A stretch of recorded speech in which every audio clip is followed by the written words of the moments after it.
Comece a pensar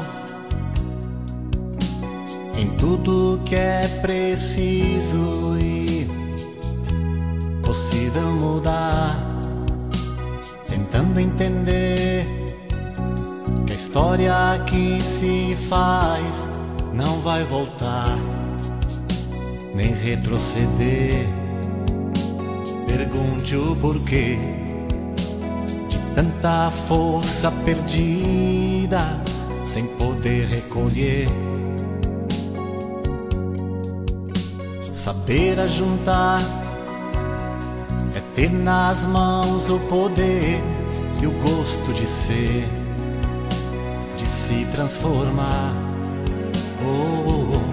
e recomeçar. Comece a criar, fazer o mundo mais humano e feliz.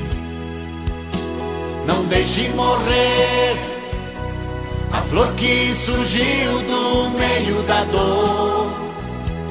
É vida e amor, é fruto de paz,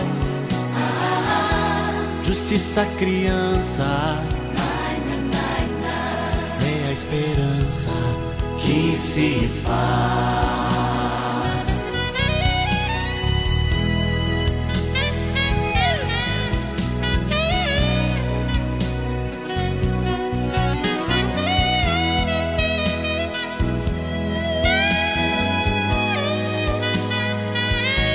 Comece a gritar aos quatro ventos do mundo que você pretende lutar, tentando dizer que o tempo que se tem aos poucos se vai e não voltará.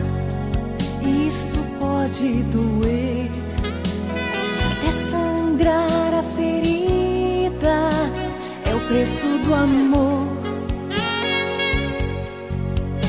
Jamais se calar, fazer a verdade romper, brotar e crescer, é dar atenção, ao seu coração. Comece a criar, fazer o mundo mais humano e feliz. Não deixe morrer a flor que surgiu do meio da dor. É vida e amor, é fruto de paz,